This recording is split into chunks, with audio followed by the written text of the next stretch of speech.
Praise the lord. యేసుక్రీస్తు జీవము కలిగిన అత్యున్నతమైన నామములో మీ అందరికీ మన జీసస్ లవ్స్ ప్రేయర్ మినిస్ట్రీస్ తరపున వందనాలు తెలియజేస్తున్నాను.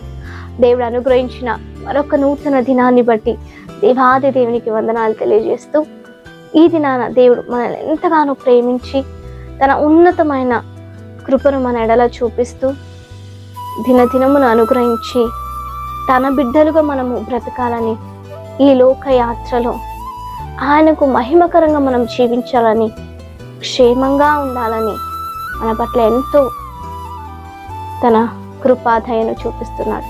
అవును కదా? అందును బట్టి దేవాదేవునికి వందనాలు తెలియజేస్తూ ఈరోజు మనకై దేవుడు ఏర్పాటు చేసిన వాగ్దాన వాక్యాన్ని మనం ధ్యానించుకుందాం.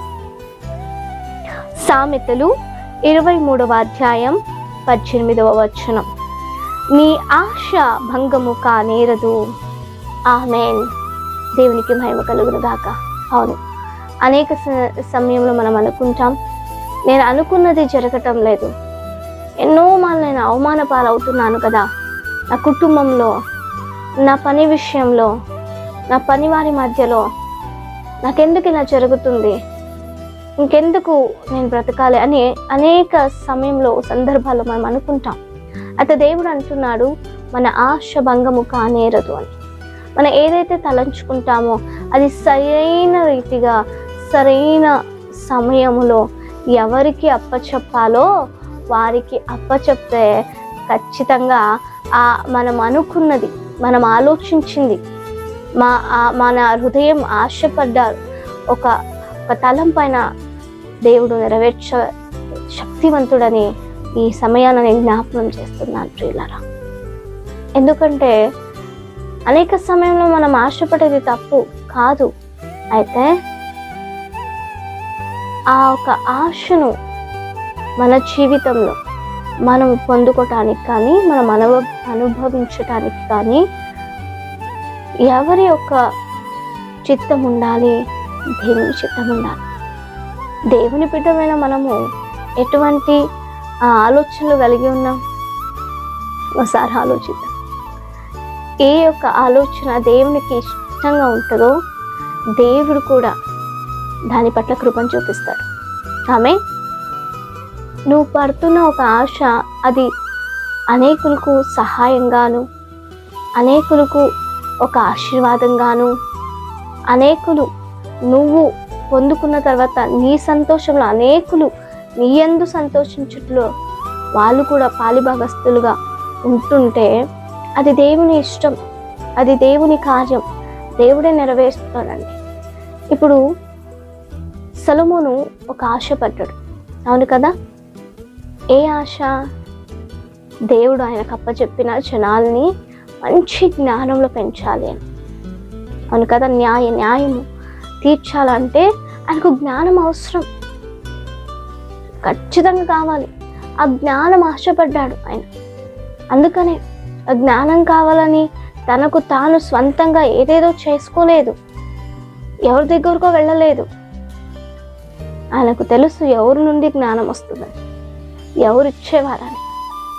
ఎందుకంటే తన తండ్రి ఆయనను అంతా దేవుని భయభక్తులు పెంచాడండి. అందుకే దేవుని మొరపోయాడు, దేవుని వేడుకున్నాడు, అయ్యా నాకు జ్ఞానం కావాలి.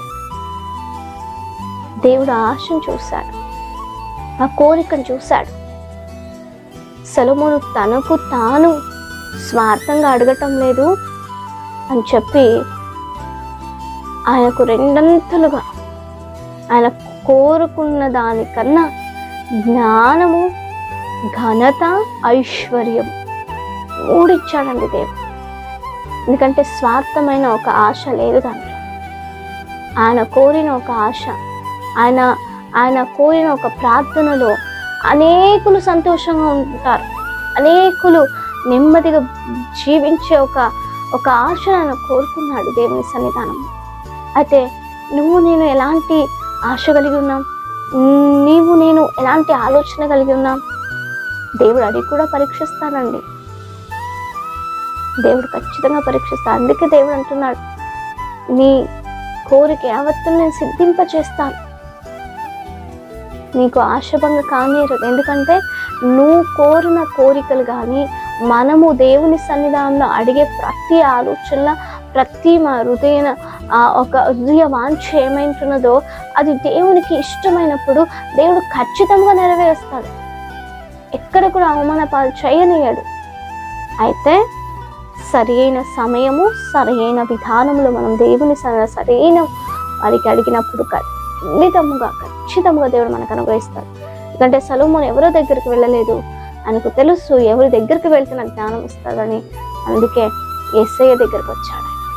అయితే నువ్వు నేను ఎవరి దగ్గరికి వెళ్తావు? కొన్ని పనులు జరగాలంటే, మన కుటుంబంలో కొన్ని పరిస్థితులు చేంజ్ అవ్వాలంటే, మన జీవిత విధానం కొన్నిసార్లు మనము చేంజ్ చేసుకోవాలన్నప్పుడు, మార్చుకోవాలన్నప్పుడు, కుటుంబంలో ఏదో ఒక అవసరత కావాలి, దాని కొరకు మీరు ఎదురు చూస్తున్నారేమో, ఎవరి ద్వారా జరుగుతుందని మీరు ఎదురు చూస్తూ లోక సంబంధంగా వారి వైపు తిరిగితే మనకు మోసం, మనకు ద్రోహం చేసేవారు అనేక మంది ఉన్నారండి.